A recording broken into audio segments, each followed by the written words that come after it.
Kalau tidak disikapi, nanti bangsa ini terjebak menjadi budak, bukan sekadar pekerja. Assalamualaikum warahmatullahi wabarakatuh. Selamat datang di podcast Tasawuf dari TKI News. Saya Saiful Cerah, insya Allah masa depan kamu akan cerah. Pagi ini kita spesial sekali karena kita kedatangan Bapak Kiai Haji Wafidun Sakam. Beliau adalah wakil talqin dari Pondok Pesantren Suryalaya. Apa kabar Pak Kiai? Alhamdulillah, kabar baik. Kesibukan bagaimana Pak Kiai? Kesibukan masih tetap bagaimana membangkitkan komunitas tarekat dari berbagai macam tarekat. Ya. Bicara tentang tarekat Pak Kiai, apa kesalahpahaman orang tentang tarekat? Ya, kesalahpahaman orang, misalnya tarekat itu dianggap eskapisme, pelarian. Ini orang-orang yang lemah dan gagal dalam bersaing di kehidupan, sehingga limbung lalu mencari ketentraman dengan melarikan diri dari dunia realitas. Tidak berani lagi berkompetisi dalam ekonomi, berkompetisi dalam politik, berkompetisi dalam pengembangan iptek. Ya, lalu menyibukkan diri dengan ibadah-ibadah ritual, vertikal saja, sosialnya ditinggal. Yang kedua, salah paham orang terhadap tarekat itu menganggap tarekat sebagai sebuah fatalisme.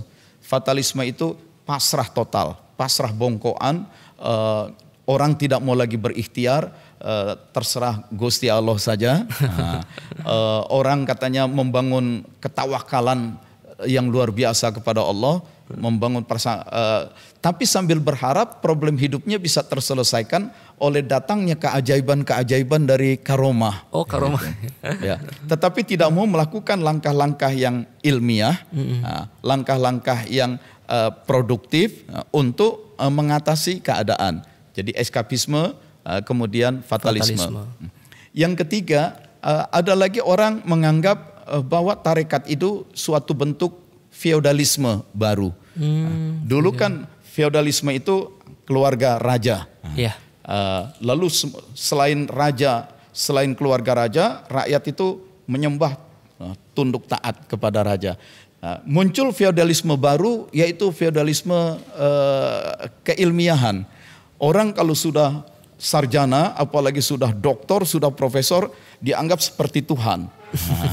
Itu feodalisme keilmiahan. Nah, ada juga fenomena baru, feodalisme ketarekatan.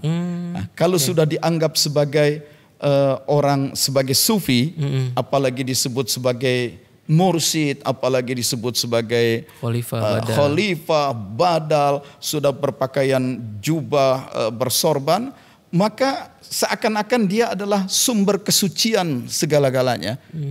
Lalu orang menjadi feodalistik dalam memperlakukan orang seperti itu. Padahal tokoh-tokoh seperti itu ada inner circle, ada kaki tangan di sekitarnya. Nah, seringkali kaki tangan di sekitarnya inilah yang memanfaatkan, mengambil keuntungan. Dari berkerumunnya orang datang menyembah-nyembah orang yang dianggap suci, yang bisa jadi kesuciannya kesucian semu. Diadakanlah ritual-ritual yang melibatkan orang banyak, ritual yang massal, yang kolosal. Dan kalau sesuatu sudah bersifat massal, kolosal, pasti akan melibatkan peredaran uang dalam jumlah banyak. Karena untuk makan aja kan nggak gratis. Nah, persoalannya perputaran uang itu kemudian siapa yang mengendalikan, larinya kemana itu? Jarang sekali, karena sudah dianggap tarekat, dianggap orang-orang suci, maka setelah kegiatan-kegiatan itu tidak ada laporan keuangan. Jarang itu laporan keuangan yang transparan dan akuntabel. Padahal sebenarnya di situ ada, ya tetap saja ada mekanisme pasar. Ada mekanisme pasar dan ada yang mengambil keuntungan. Itulah. Jadi eskapisme, kemudian fatalisme, feodalisme. Apalagi tuh satu lagi yang sering jadi salah paham orang terhadap tarekat itu ya. Apalagi ya? Tarekat itu seringkali dianggap sebagai egoisme. Egoisme. Ya. Jadi orang bertarekat lalu khalwat dan suluk, memusatkan diri hanya dalam bermesraan dengan Allah, tapi dia tidak mau lagi terlibat dalam kehidupan sosial. Dia tidak ada lagi tanggung jawab sosial dalam masyarakat RT-nya, masyarakat RW, bagaimana mencegah banjir, bagaimana mengatasi sampah, bagaimana mengatasi limbah, ya, masalah kemiskinan, karena dianggap sudahlah hidup itu pokoknya kita menjalin ridha Allah, ridha Allah, ridha Allah. Artinya dia kencang banget cari mukanya sama Allah. Menyelamatkan diri di hadapan Allah, tetapi dia tidak mau lagi terlibat dalam kehidupan sosial. Holwat gitu bagi. Iya, khalwat dibentuk sebagai bentuk egoisme saja. Khalwat itu sendiri bukan buruk. Suluk itu sendiri, iktikaf itu sendiri bukan buruk, tapi itu kan temporer. Sebagaimana Rasulullah SAW ada iktikaf 10 hari terakhir Ramadan, betul-betul untuk Allah saja, tapi di luar itu kan Rasulullah terlibat. Betul. Dalam pembangunan ekonomi, politik, iptek dan segala macam. Rasulullah juga ada saatnya naik ke langit dalam Isra Mi'raj. Dan kalau saya adalah Rasulullah, maka kalau sudah sampai di langit Sidratil Muntaha udah dekat dengan Allah, ya nggak usah balik lagi. Ini malah balik lagi Pak. Silakan balik lagi. Hidup di dunia nyata penuh dengan berbagai macam problem, termasuk kelakuan orang-orang munafik dan fasik. Itu. Kalau saya nggak akan mau turun, dan karena itu saya nggak jadi Rasul gitu kan. Karena seperti itu ya. Nah ini tantangan dan salah paham orang terhadap tarekat sebagai eskapisme, pelarian, fatalisme, pasrah bongkoan, tidak mau berikhtiar, kemudian feodalisme baru, ya, membentuk struktur-struktur vertikal, egoisme. Dan egoisme, mencari asik, cari muka sendirian dengan Allah. Nah ini tantangan yang tidak sepertinya terjadi.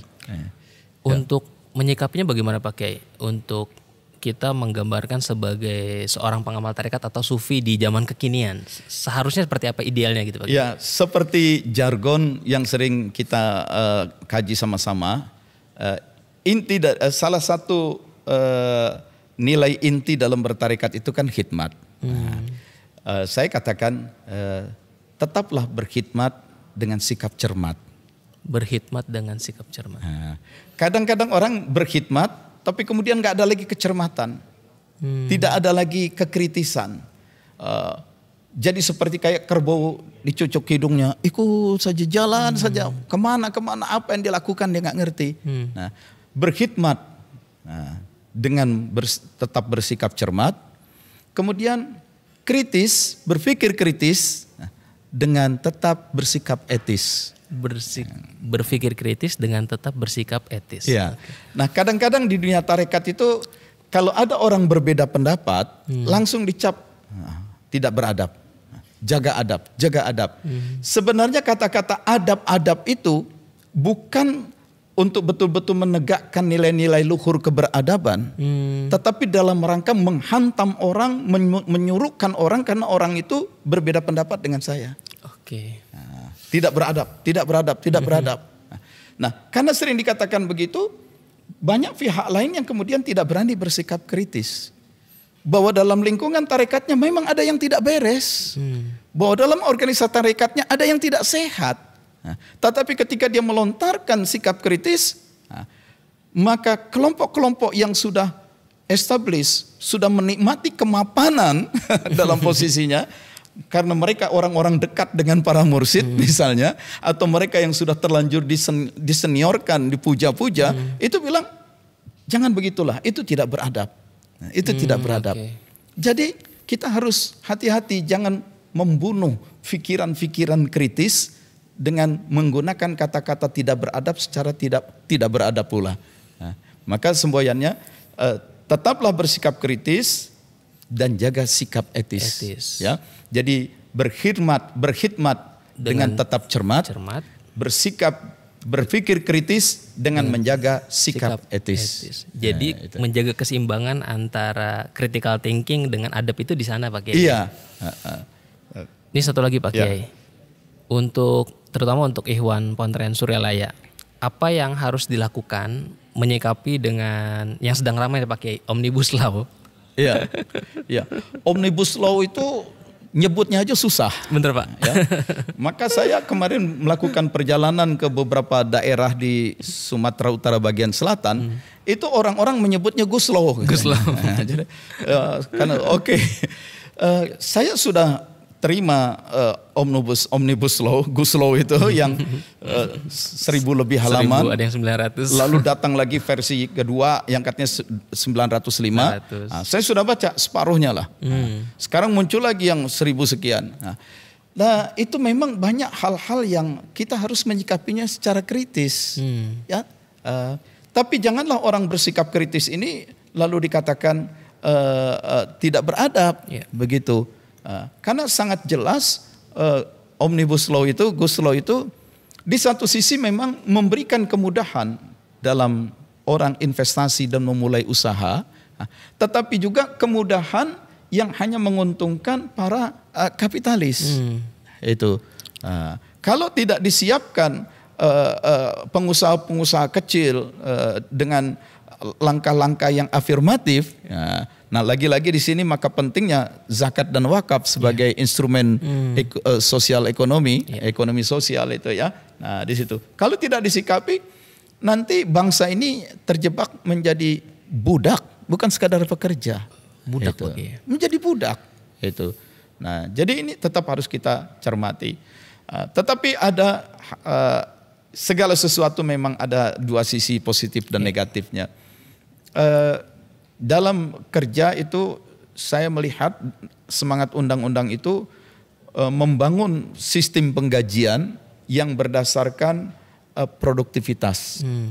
Itu ya, kompetensi dan produktivitas. Kalau dulu kan perusahaan itu membangun sistem gaji, oh ini background pendidikannya S1, S2, S3.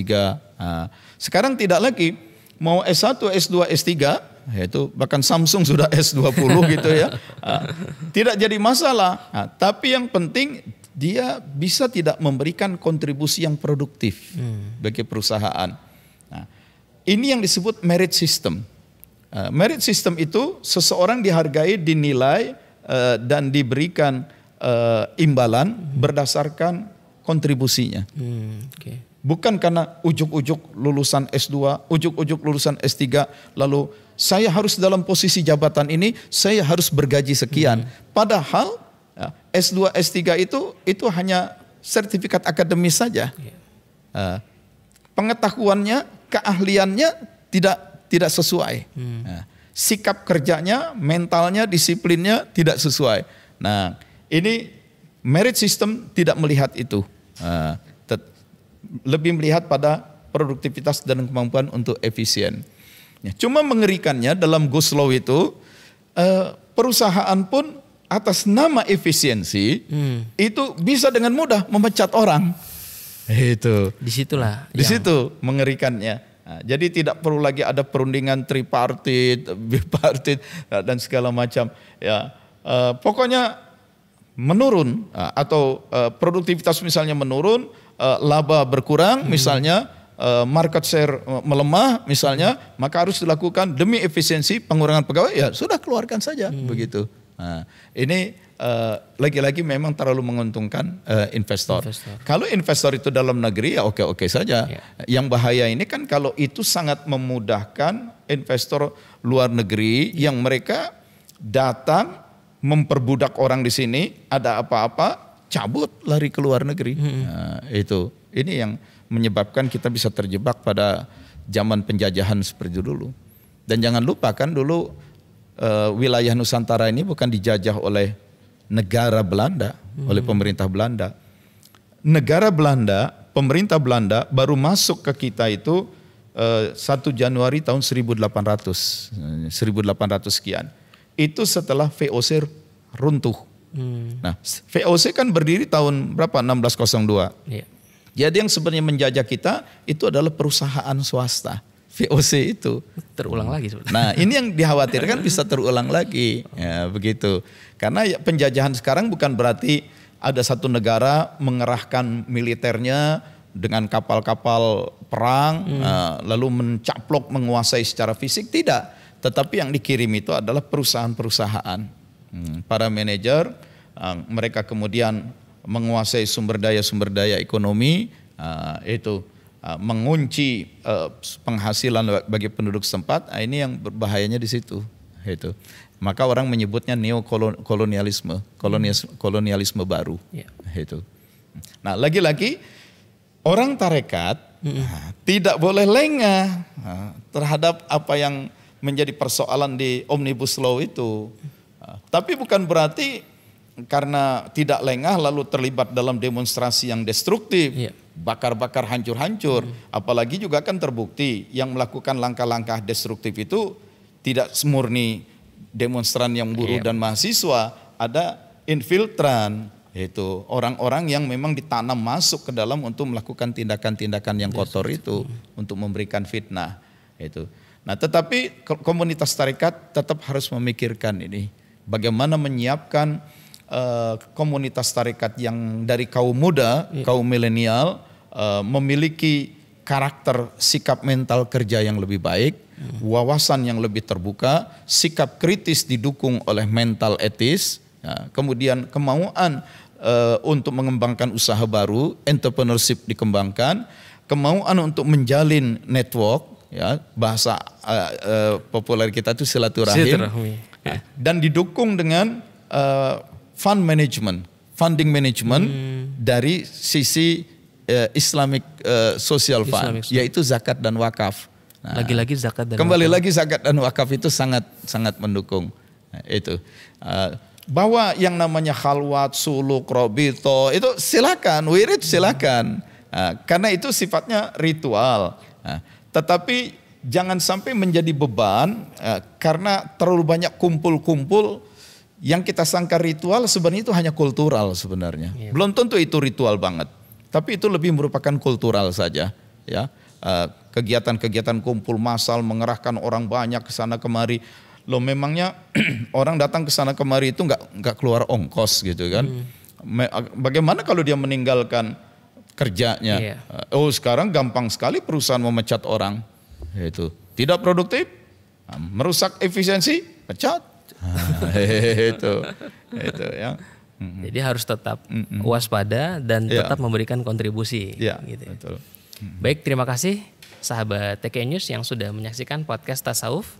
Insya Allah nanti kita akan jumpa lagi Sabtu mendatang. Terima kasih Pak Kiai atas banyak pencerahannya. Mudah-mudahan kita tetap menjadi generasi tarekat yang tetap kritis tapi juga tetap menjaga sikap etis. Assalamualaikum warahmatullahi wabarakatuh. Waalaikumsalam warahmatullahi wabarakatuh.